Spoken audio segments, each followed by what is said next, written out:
On s'en sert à chaque instant, sans même y réfléchir. Pourtant, derrière chaque petite barre de réseau sur nos téléphones se joue une véritable révolution technologique. C'est l'histoire de la libération des réseaux, ou comment on est passé de systèmes complètement verrouillés à un monde ouvert, plein de promesses. La question a l'air toute simple, pas vrai? Mais en réalité, la réponse est une véritable prouesse d'ingénierie. Chaque appel, chaque vidéo qu'on regarde en streaming, tout ça, ça passe par un système d'une complexité folle. Un système qui, justement, est en train de se réinventer de A à Z. Et au centre de tout ça, il y a le fameux RAN, le réseau d'accès radio.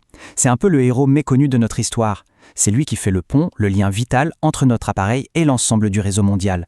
C'est vraiment le tout premier maillon de la chaîne qui nous connecte au monde. Alors pour bien comprendre la révolution qui se passe aujourd'hui, il faut faire un petit retour en arrière. On va commencer par le commencement, le modèle de base, le RAN dit classique. Pour se faire une bonne image, on va utiliser une petite analogie.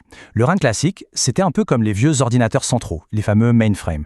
Une seule grosse boîte, super puissante certes, mais totalement intégrée et fermée sur elle-même. Les contraintes de ce modèle étaient énormes. Tout, absolument tout, venait d'un seul et même fournisseur. Le matériel et le logiciel étaient inséparables, soudés ensemble. Une vraie boîte noire. Pour un opérateur télécom, la moindre mise à jour, le moindre changement, c'était un vrai casse-tête. C'était long et surtout, ça coûtait une fortune. Et c'est cette frustration-là qui a été le vrai moteur du changement. Et le changement, il est arrivé. Le premier grand virage, ça a été de réussir à séparer le cerveau de la machine, c'est-à-dire le logiciel du matériel. C'est là qu'on entre dans l'ère de la révolution virtuelle. Si on reprend notre analogie, si le RAN classique était un mainframe, la virtualisation, c'est l'équivalent du passage à l'ordinateur personnel, le PC, et un peu plus tard au cloud.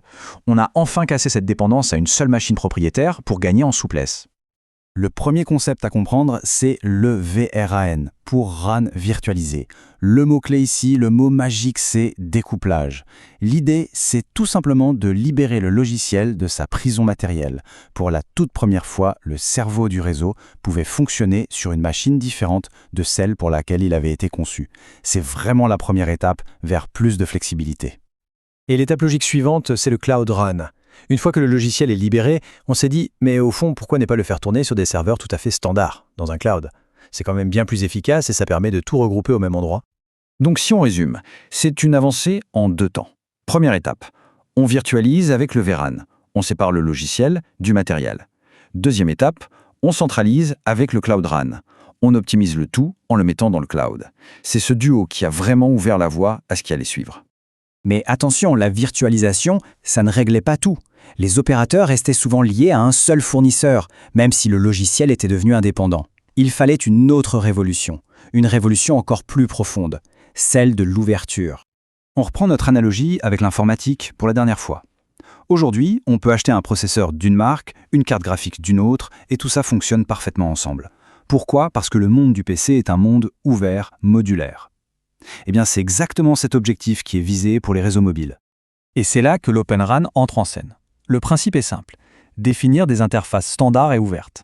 En clair, on établit des règles du jeu communes pour que les équipements de n'importe quel fabricant puissent communiquer entre eux. On ouvre la porte à un écosystème où l'on peut enfin choisir et mélanger les meilleurs composants, peu importe qui les a fabriqués. Quand on regarde ce tableau, la progression est limpide. On part d'un modèle totalement fermé, cadenassé avec un seul fournisseur, pour arriver à un écosystème multifournisseur avec des interfaces ouvertes. Et le gain le plus spectaculaire, c'est sur la flexibilité. On passe d'une rigidité presque totale à une souplesse maximale. C'est vraiment ça le cœur de l'évolution. D'accord, c'est une belle avancée technique, mais concrètement, au-delà de la technologie, qu'est-ce que ça change? Pourquoi est-ce que cette transformation est si importante? Pour les opérateurs, les bénéfices sont énormes. Plus de concurrence, ça veut dire de meilleurs prix et une innovation qui va beaucoup plus vite. C'est la fin de cette fameuse dépendance à un seul fournisseur. Ça permet de déployer la 5G plus rapidement et pour moins cher. Et au final, c'est tout le monde qui y gagne, avec plus de services et d'innovations qui arrivent plus vite. L'impact sur le marché est radical. Ce graphique l'illustre bien. On quitte un monde où la dépendance à un fournisseur était la norme, où le pouvoir de négociation était presque inexistant, pour entrer dans une ère de concurrence vraiment ouverte. Ça change complètement l'équilibre des forces et ça crée un écosystème beaucoup plus sain, beaucoup plus dynamique.